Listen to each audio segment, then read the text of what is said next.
Hey everyone, thanks for watching.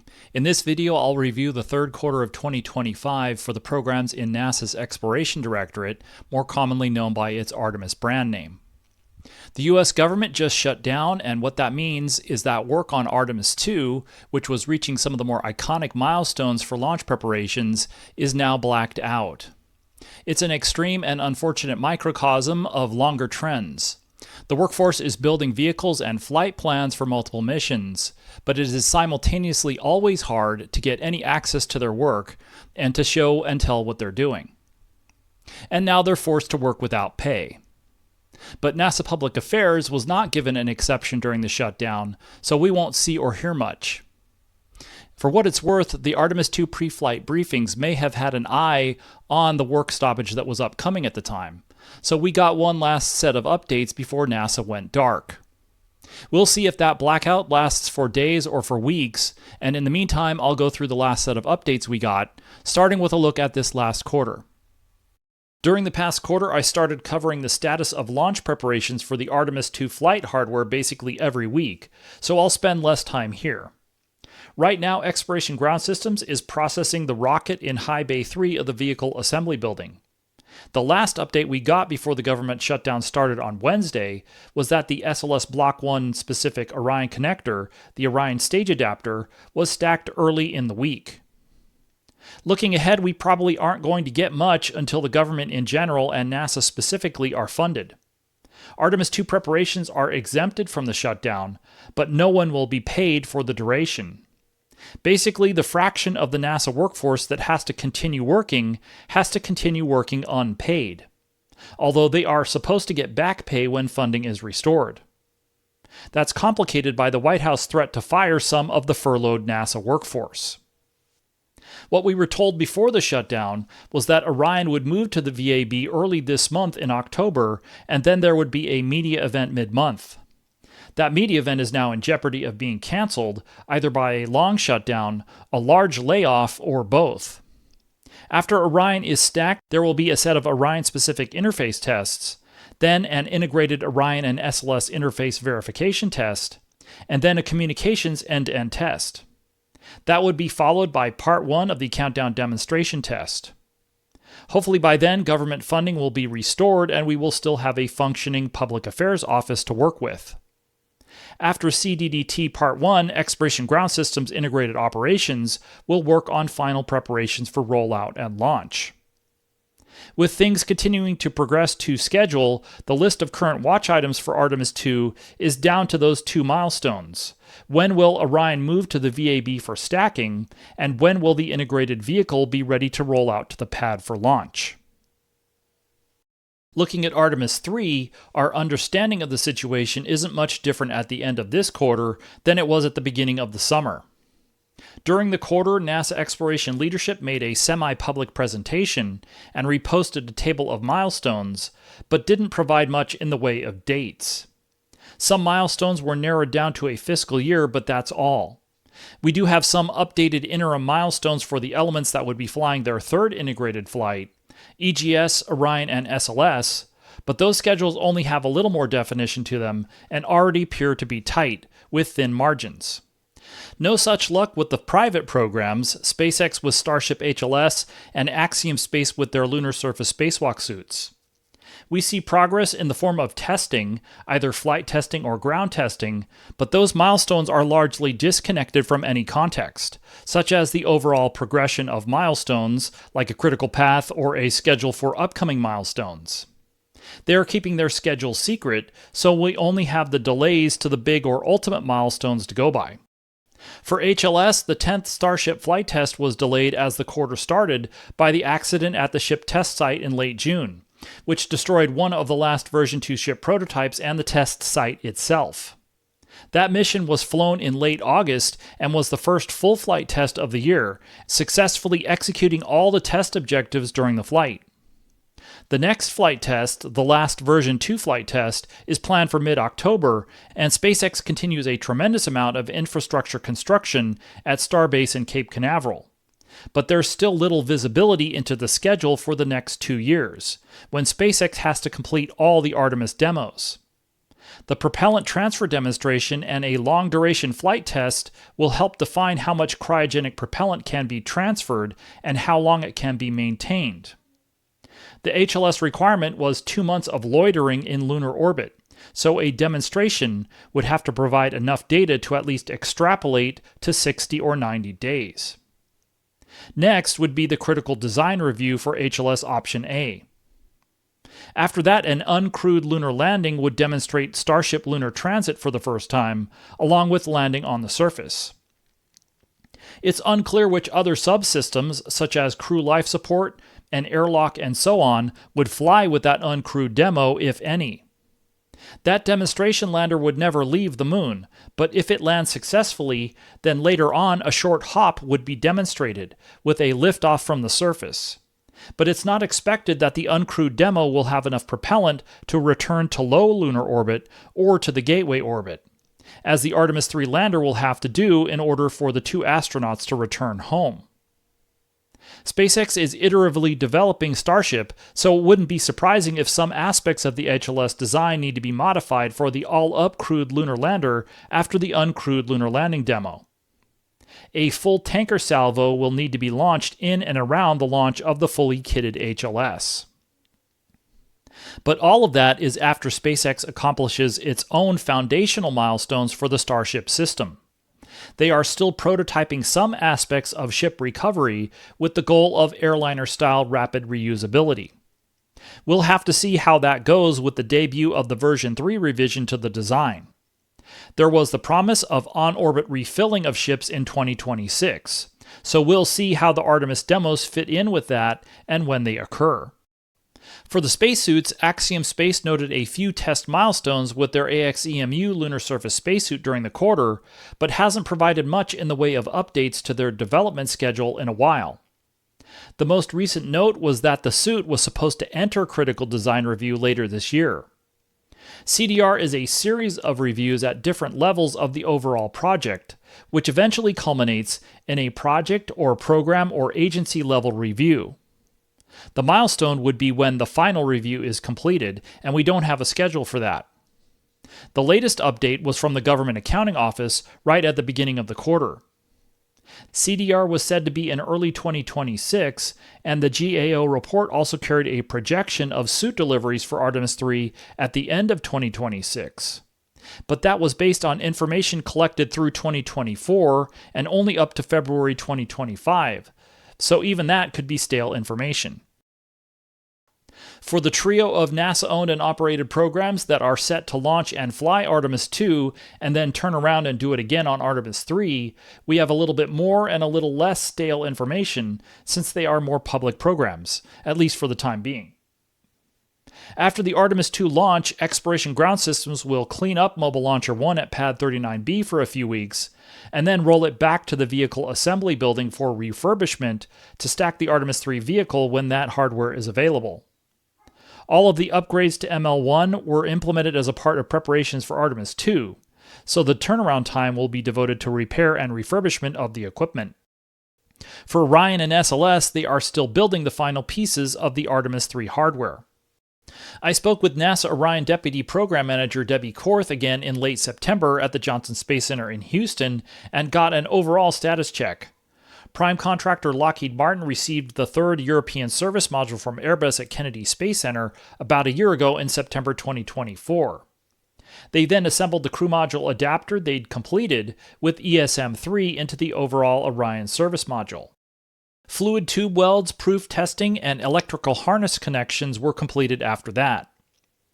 In the spring of this year, they completed the initial power-on milestone for the Artemis III crew module, powering up the core avionics, the vehicle management computers, and power data units. More recently, the service module IPO milestone was completed in August. Ms. Korth said that a lot of the welding has been completed for the crew module's Environmental Control and Life Support System, or ECLSS, and for the prop system, the hydrazine it uses for attitude control.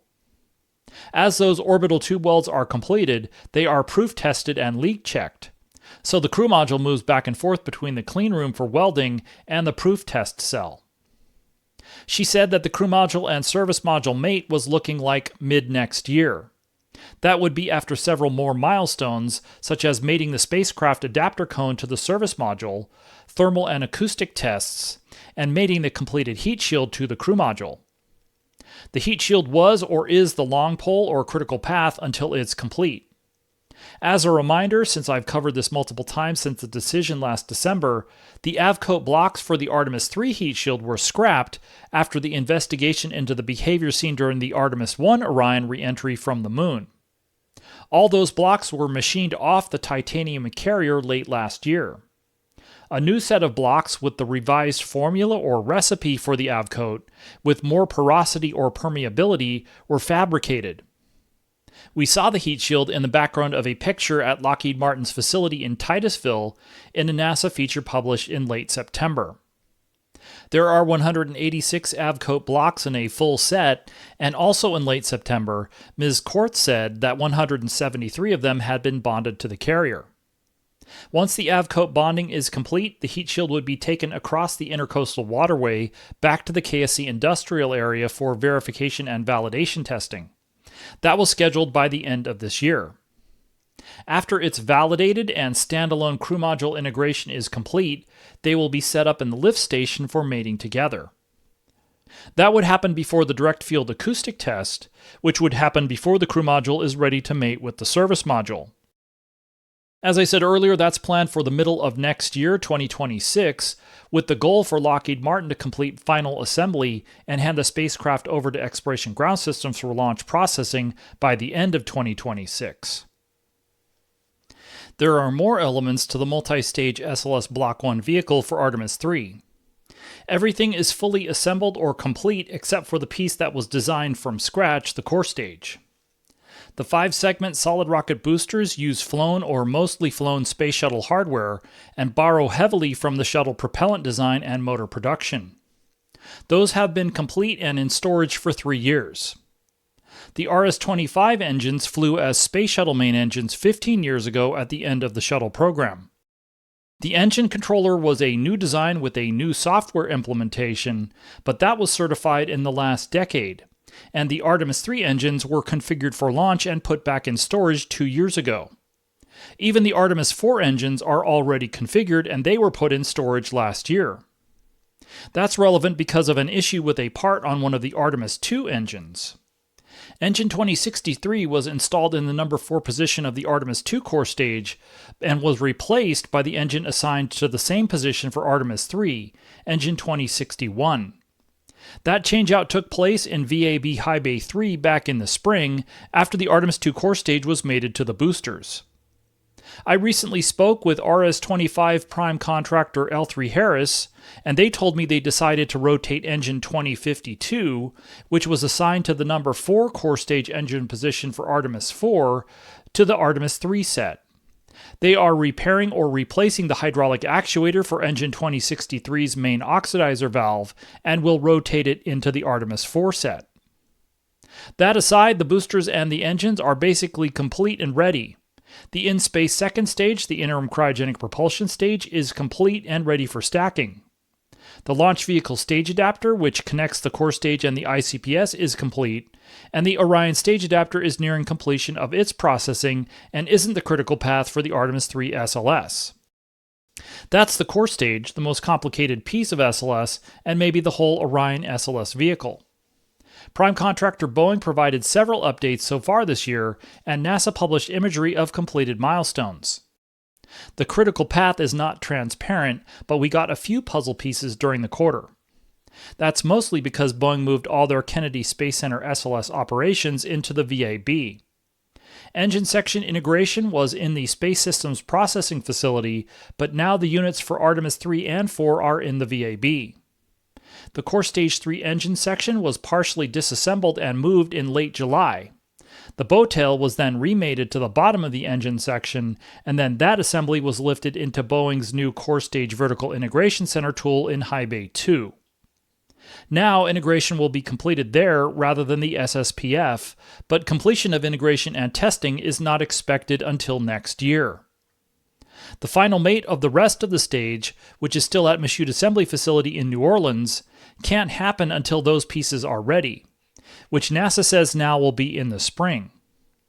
which means the end of the spring, which is basically mid-2026.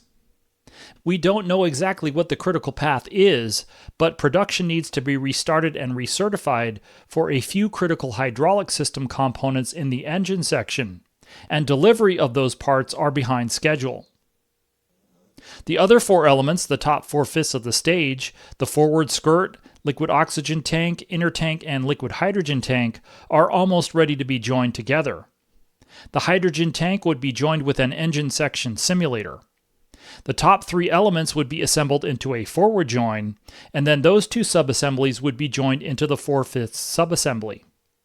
That would then be outfitted before shipping to KSC for that final join with the real engine section that's already installed in the Vertical Integration Center tool.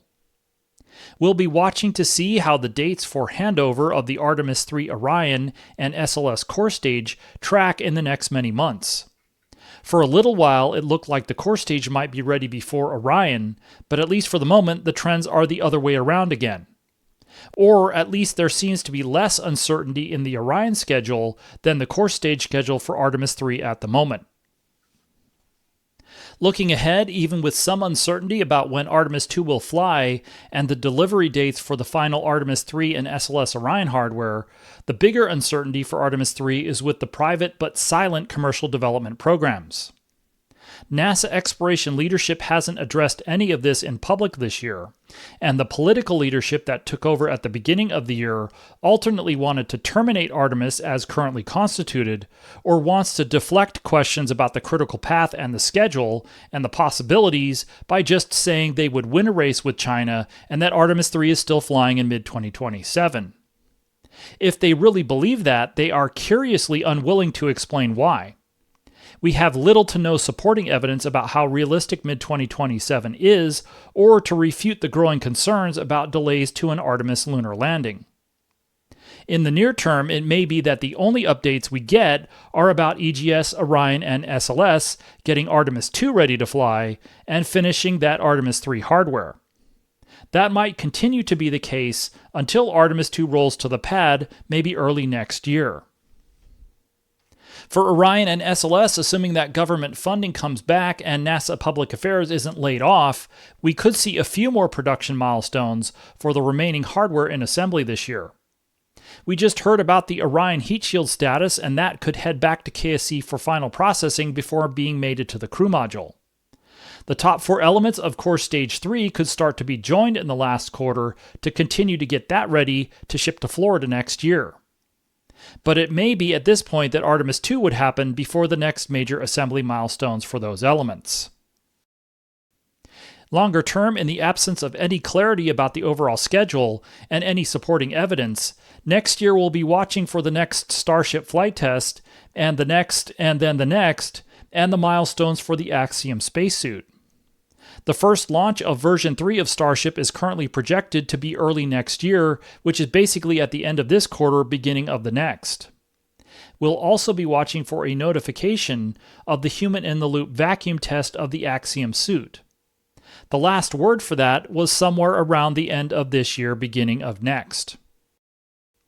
That first Starship Artemis on-orbit demonstration, the critical ship-to-ship propellant transfer demo, has been delayed by work on higher priority development objectives. It's not so much that preparing the prop transfer technology for demonstration is slowing things down, as developing the fundamentals of the Starship system, rapid reusability, and performance.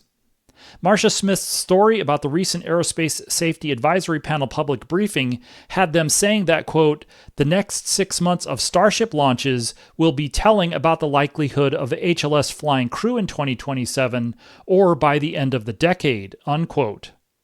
But there's no guarantee that telling will happen in public. So far, Starship missions are only single-orbit launches.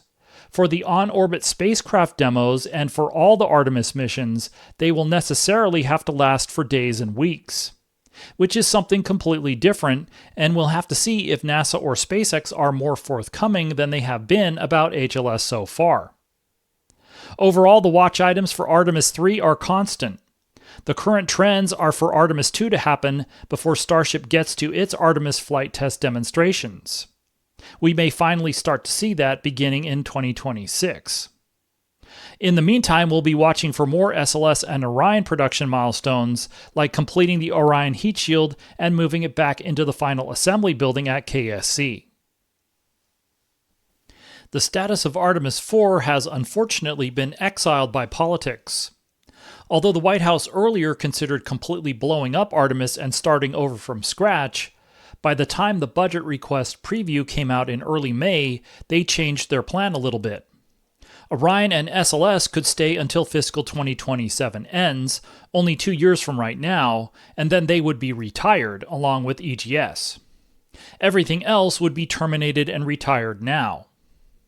Congress is controlled by people in the same political party as the president, and they said nothing through the first quarter before we saw that some of them were going to quietly push back against the White House cancellation plans. Right at the beginning of this quarter, the big beautiful bill was signed into law, which deposited billions of dollars for Artemis programs like Gateway and for upgrades for SLS to fly Artemis IV and V. Despite that, since early May, most of that work has fallen under a gag order. NASA no longer comments on developments with Gateway, and updates on RS-25 testing or Exploration Upper Stage assembly and test are slow-rolled. The last pictures I got on Mobile Launcher 2 construction were directly from prime contractor Bechtel. This is a case where the timing seems a lot more like causation than coincidence, and no one explained why work on the pre-existing Artemis IV elements was no longer being reported. The programs are not entertaining direct questions until or unless there's more budget clarity, which is odd because all of them were paid in full through the end of September. Artemis IV would use the Gateway as a rally point for its first assembly mission and the next Artemis lunar landing. This cartoon from a GAO report last year shows the high-level steps. Before Artemis IV launches, the initial Gateway elements would be established in the near rectilinear halo orbit. Then a logistics mission would carry extra supplies out to the Gateway. Starship HLS would be launched, refueled by several tankers in Earth orbit, and then head to the Moon. And the official Artemis IV mission begins with the first SLS Block 1B launching off Mobile Launcher 2. It would send Orion with the Gateway IHAB module to the Moon. After the EUS translunar injection burn sends them on their way, Orion would extract the IHAB from EUS and deliver the module to the Gateway. As it stands, most of the pieces for that mission are still in development. All the Gateway elements are still being built, Starship HLS is still in development, and the same for EUS and Block 1B. Mobile Launcher 2 is still under construction, and the crew-rated Orion design still has to be verified and certified on Artemis II. The initial Gateway elements would be the first to be launched. The power and propulsion element and the habitations and logistics outpost module will be integrated on the ground and then launched on an expendable Falcon Heavy to Earth orbit. From there, PPE would spiral the co-manifested vehicle out to its final NRHO Gateway orbit. The PPE is being built by Maxar, which was just renamed Lanteris Space Systems. Halo is being built by Northrop Grumman. During the quarter, we got a couple of updates from the contractors for the PPE solar electric propulsion thrusters. By the end of August, L3Harris had shipped the 3 12-kilowatt Advanced Electric Propulsion System thrusters to NASA's Glenn Research Center for acceptance testing. 2 of them have completed that testing and had either shipped to Lanteris for installation in the PPE or were going to by the end of September. Then Busek reported in September that they had shipped their 6-kilowatt Hall thrusters, a set of 4, to Lanteris for eventual installation. At the very beginning of the quarter, there was a big picture look at the PPE and Halo schedules from the Government Accounting Office, with their report saying that the 2 prime contractors were working to Florida delivery dates in about a year. After delivery, the 2 modules would be mated, tested, and prepared for fueling, encapsulation, and launch. But since the budget request preview came out in May, NASA itself still seems to be unable to provide updates about Gateway or the schedule for launch of the 2 elements. SpaceX was awarded a contract to build, test, and launch a Dragon XL spacecraft to carry extra supplies to Gateway before Artemis IV launches. After getting the authority to proceed with the project in late 2023, which was reported early last year, we've heard very little. It's another secret proprietary project. The European Space Agency is fabricating and integrating the lunar IHAB module, with the Japan Aerospace Exploration Agency providing the ECLSS and other components. We haven't got an update on the status of assembly, integration, and test in a while. SpaceX will provide the second Starship HLS lander as a part of the Option B award given in late 2022. It is also mostly shrouded in secrecy, but much of the Option A HLS design could be carried into a more sustainable lunar lander. Prime contractor Bechtel is finishing structural assembly of Mobile Launcher 2 for exploration ground systems.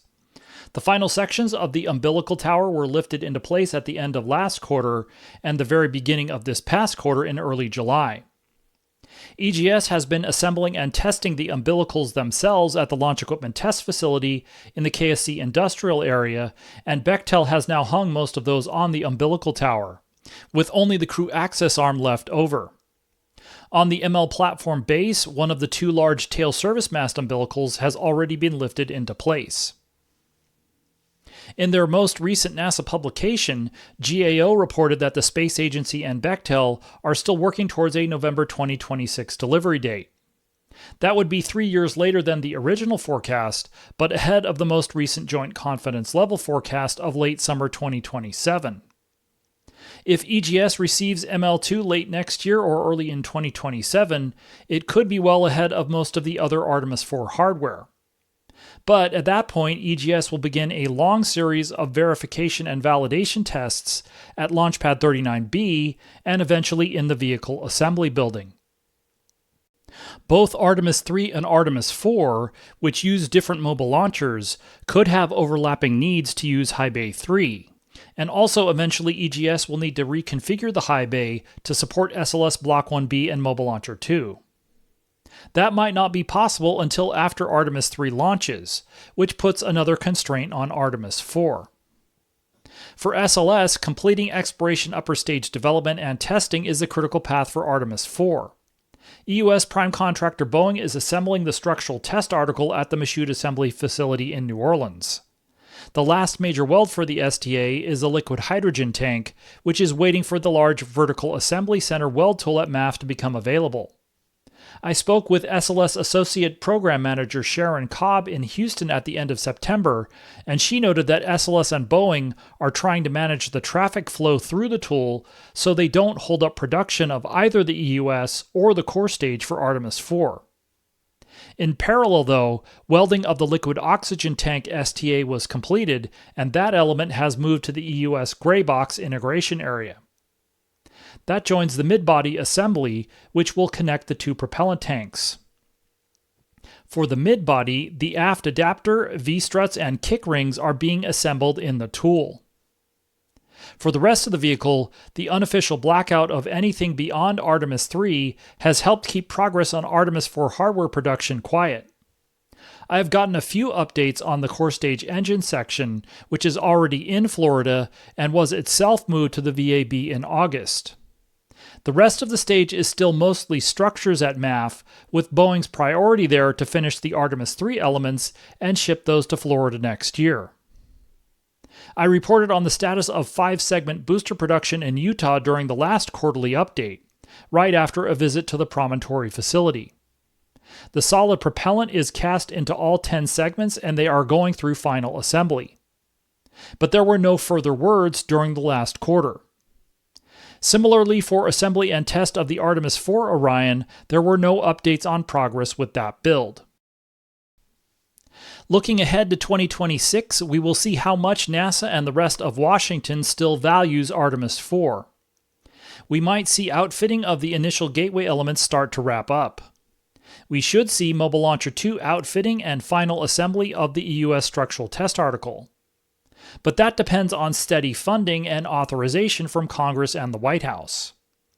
Funding to continue building Artemis IV hardware was signed into law in July as a part of the Big Beautiful Bill, and if there's a tenuous agreement to allow that to continue, that Artemis IV hardware is critical for NASA's Exploration Directorate. What's less clear is whether anyone else views it that way. The Directorate has long intended to reach a goal of flying one mission a year. Even if that flight rate is low and not an ultimate goal, Artemis has only flown once this decade. Increasing flight cadence would be progress, and after Artemis I, NASA had hoped to start incrementally working towards that goal, even if it meant flying missions with the hardware that was available rather than waiting indefinitely for all the hardware. That question of flying versus waiting came up for a short period of time after Artemis I was completed in late 2022, but then quieted down with the delays to Artemis II. Right after Artemis I, there was hope that Artemis II might fly by the end of 2024, with Artemis III ready to land on the moon by the end of this year, 2025. Landing the next U.S. astronauts on the moon during Artemis III is a relay race. SLS and Orion are running the first legs of the race, and SpaceX's Starship lunar lander is responsible for the anchor leg. You can't start the race without SLS and Orion, so the delays to Artemis I prior to its launch and to Artemis II meant that Artemis missions couldn't be started until those programs were ready and hardware was available. For Artemis III, NASA can't fly to the moon until SLS and Orion are ready and the vehicles for that flight are done. So Artemis II still needs to be a successful flight and a clean flight to allow AGS, Orion, and SLS to move on to preparing Artemis III for launch. And all the Artemis III flight hardware has to be finished and ready to stack. But when the Artemis IV flight hardware looks like it is going to be ready is critical to any options that NASA might have with Artemis III, such as flying alternate missions. When the White House proposed terminating Orion and SLS after Artemis III, that would have eliminated most or all flexibility in the absence of any clarity about plans for an Artemis IV mission using a new Lunar Crew Transportation System. NASA would have been forced to sustain funding for all the programs, including the ones that the White House wants dead, until the hardware from all the programs was ready to fly Artemis III. If Starship is ready in 2028, then the government programs in particular will have to be funded throughout 2027 while they sit on the ground. If Starship isn't ready until 2029, then those programs would have to be paid to sit on the ground for 2 years after Artemis II. But if the Artemis IV hardware looks like it will be available for launch in late 2028, which is the official schedule, then the Artemis III hardware could be used for an alternate mission before that, as a part of the broader desire to maintain operational proficiency by flying sooner than later and starting to approach that annual flight rate. We still have limited visibility into the status of flight hardware production for Orion and SLS, but zero visibility into the development status for Starship. NASA should have visibility into all of that, even if they can't or won't disclose schedules or dates. But the calendar doesn't stop, so if NASA still values reaching at least an initial goal of one Artemis flight per year, they're going to have to make some decisions about Artemis III, maybe even before Artemis II flies. Otherwise, delays to an Artemis III decision will automatically delay Artemis III itself. It may be that Starship and the Artemis IV hardware timelines will both delay Artemis III decisions and target dates. But that's why the status of Artemis IV hardware production is another critical element to watch. The question marks for Artemis IV are very similar to the ones at the end of last quarter. The forward outlook for Artemis IV really hinges on political moves by Congress and the White House the rest of this year and maybe beyond. Congress added money to the bank accounts for the Artemis IV programs in the Big Beautiful Bill, but the White House and NASA leadership have given mixed signals about whether they will use that money to pay for continuing work on those programs. Add to that the undocumented gag order that remains in place for the Gateway program and to a great degree for the other programs. We're still not getting any announcements from NASA about the status of projects like PPE, HALO, Gateway Logistics, and Mobile Launcher 2, even as milestones are completed. Thanks for watching. Like and subscribe if you find these videos informative and want to find out what's going on with Artemis every week. Big thanks, as always, to the members of this YouTube channel who are helping make it possible to keep doing this. I am posting additional content and updates if you're interested in joining. If you're willing to make a one-time donation to help support what I do, I would really appreciate it. I put a link to my Buy Me a Coffee page in the description. Thanks again, and I'll see you next time.